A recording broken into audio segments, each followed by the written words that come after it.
guys ready? All right, good morning, everyone. Thank you all so very much for coming today for the kickoff of the season. I like to call it pollen season for most of us, and I've seen a few, maybe Chief Revenue as well. But the mayor is here with us today. He will be speaking briefly to talk about the kickoff of the season and how we are ready again this year. Chief Minter is here with our Savannah Police Department, Chief Revenue with Savannah Fire Rescue, and then a few others here that we will introduce. Susan Broker is with us. I see Alderwoman Bell steps in as well. Sergeant Purvis is here with us, and of course Sean Brandon with Parking Services. We are 18 days away. That's hard to believe. It is rapidly coming by once again, and the parade, as usual, will step off at 10:15. That is the cornerstone of this event.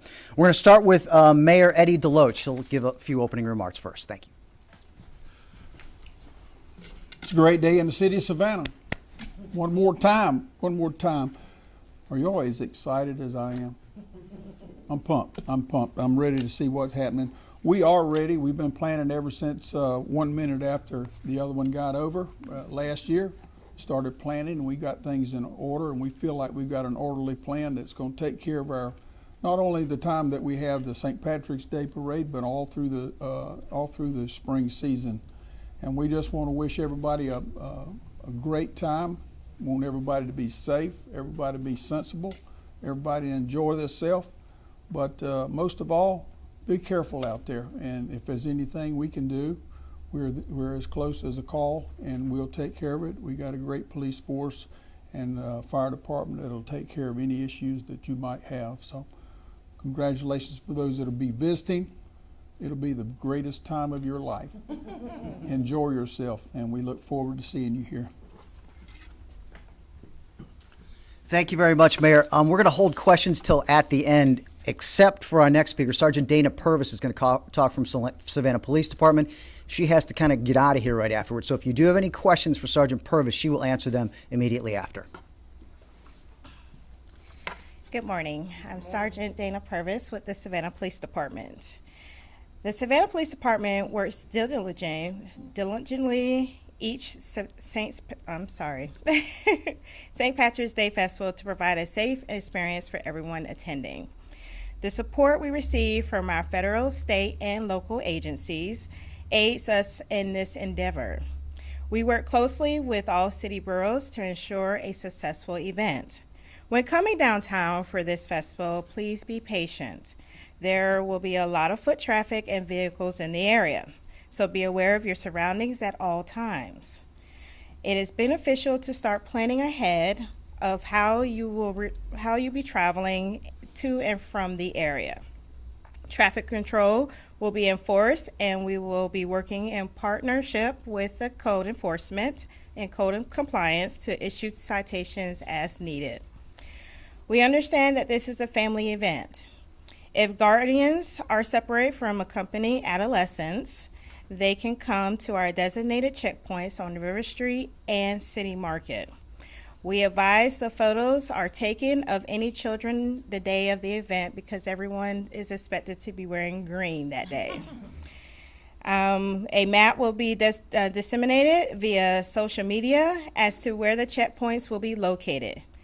No pets are allowed in the festival zone, besides the service animals. The environment is not conducive for pets, so please keep all pets at home unless they are service animals.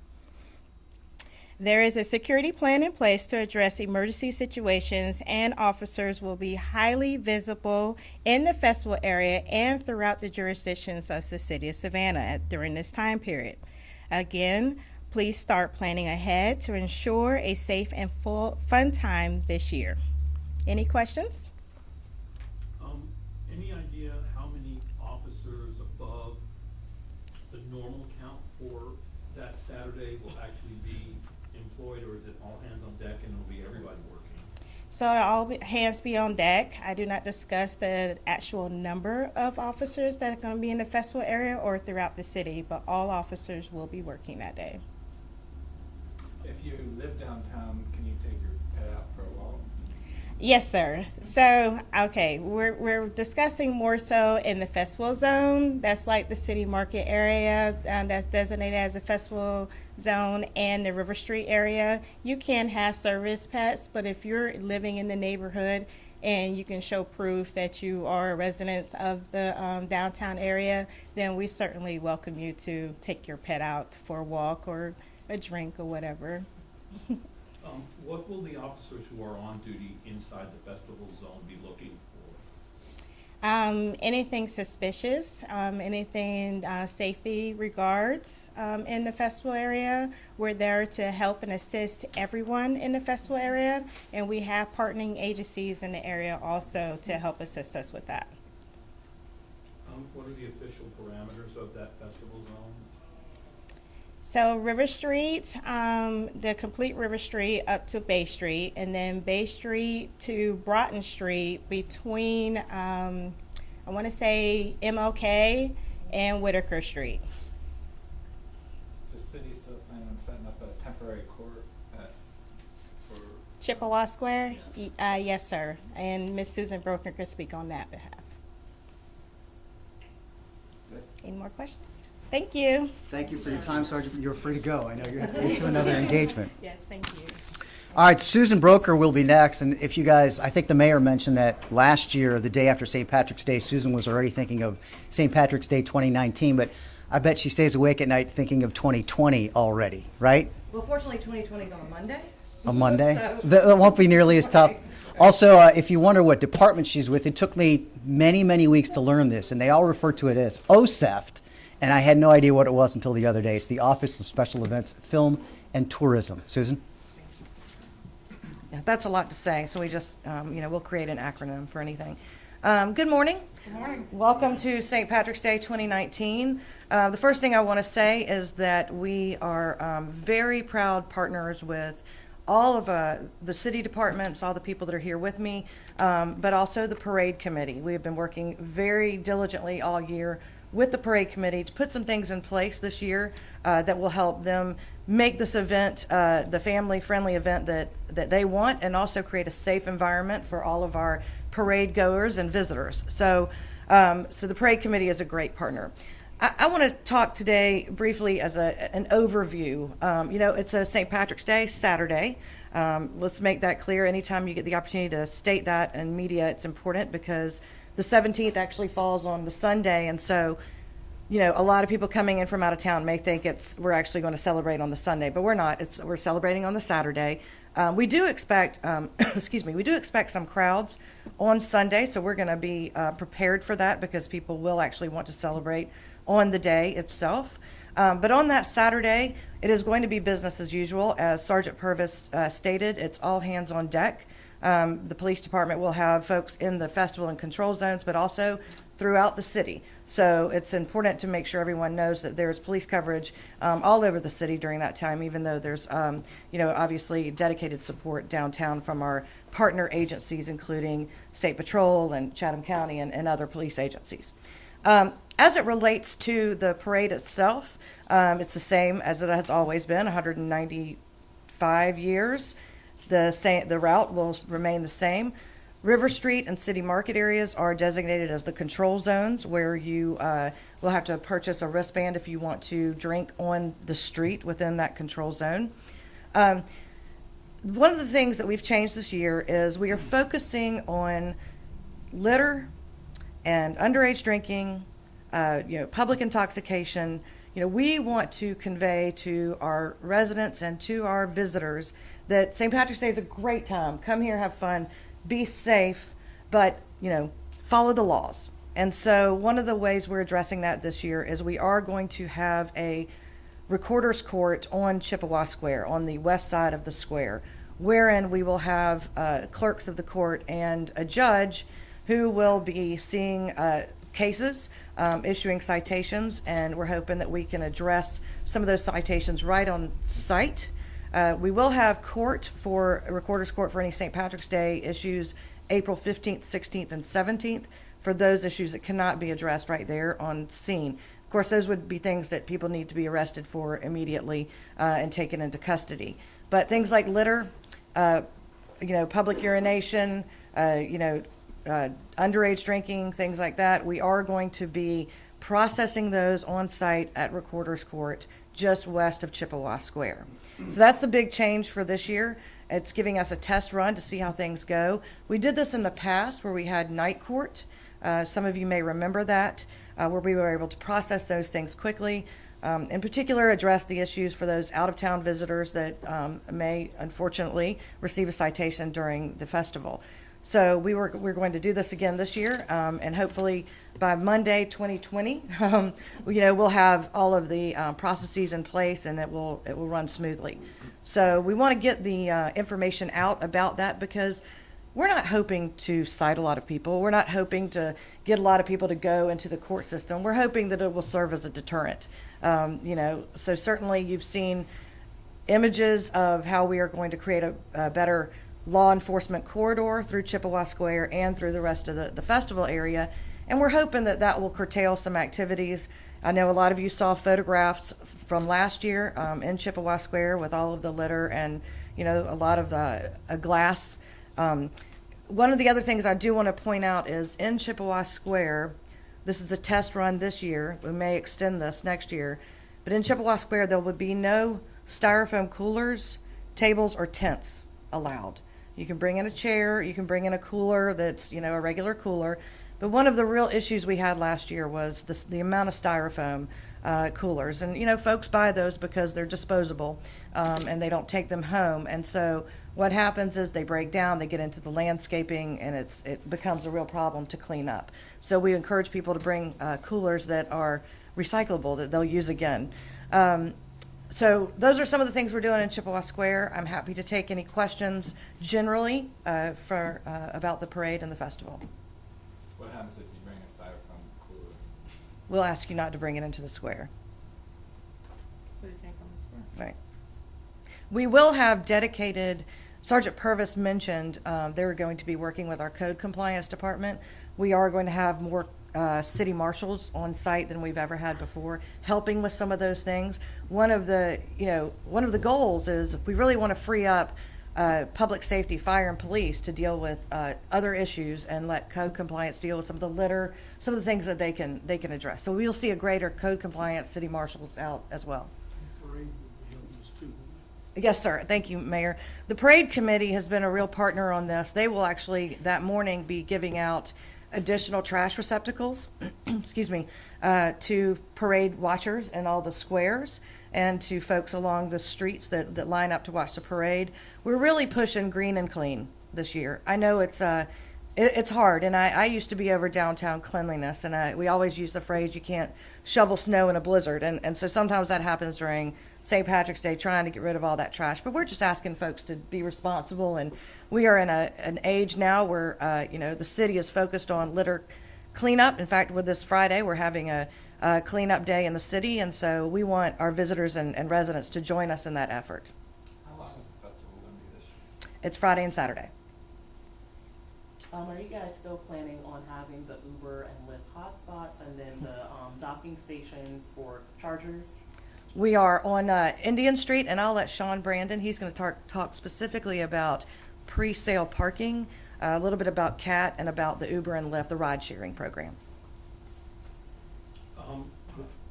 Sorry.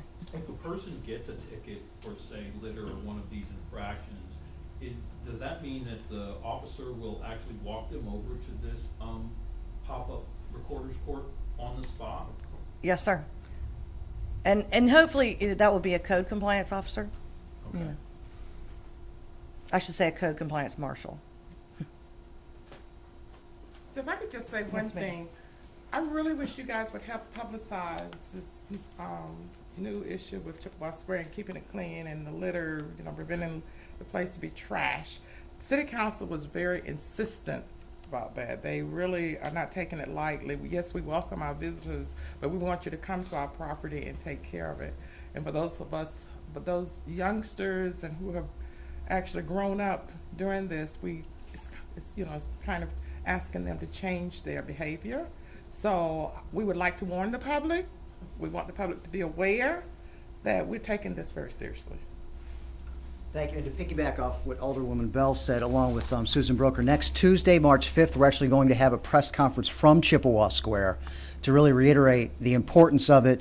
Kevin Milton from our Code Compliance Department will be there, Sanitation will be there, and Gordon Denny from Greenscapes to kind of give you an overview and how serious we are about Chippewa Square. Another topic of consideration, obviously, is mobility and parking services. Sean Brandon from that department is here. Good morning. So my job primarily is to let you know all of the options that will get you downtown during the festival and what that entails. So I'll start with garages. We have a very successful pre-sale program for garage spaces, and we are continuing that this year. Folks can call into the office, 651-6470, to get more information about how to obtain those pre-sales. We're going to do things a little bit different this year. Previously, we assigned you to a garage of your choosing. Now we're just going to give you a pass that's good for any city garage that you can get into. And we hope that that's going to simplify things. I will note, and by this point, we have veterans that park in Bryan, State, and Whitaker garages. But if you have never parked in those garages before, please understand, once you park there on parade day Saturday, you will not be let out of that garage until the parade course is clear and we are given the all clear by police. So we tell people, if you're going to go into those garages specifically, please be prepared to stick around for maybe 2, 3, 4 o'clock until you're really let out. For those of you who are driving downtown, I also note, as it was last year, prepay and payment on the day of in garages will be $20. As much as we love making money off of garages, I will note that what we would really like people to do is consider other forms of transportation coming into downtown. I know we have representatives from Chatham Area Transit here, and I will mention, as we have done in previous years, the City of Savannah pays for CAT to run its fixed routes for free, both on Friday and Saturday.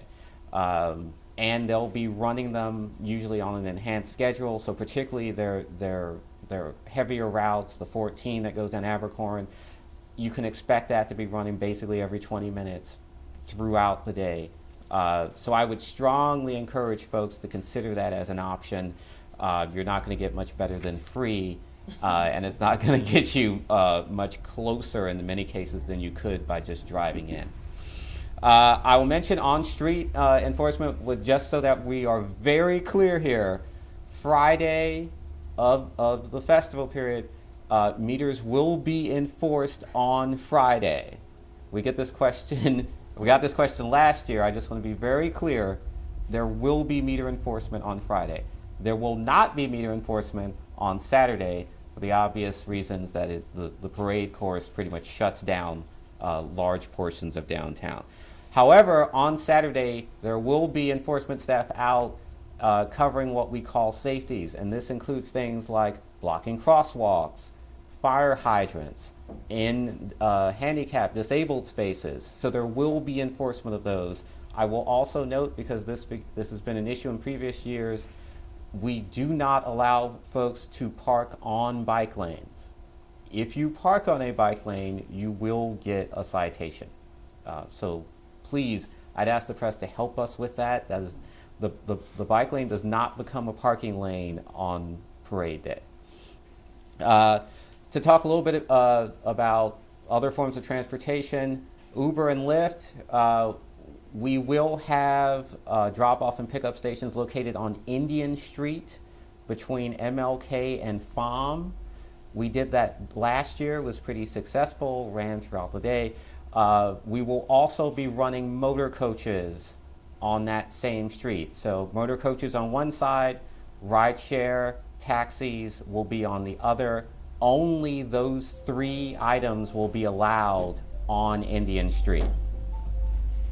And only licensed taxis will be allowed on Indian Street. Just something else to make clear.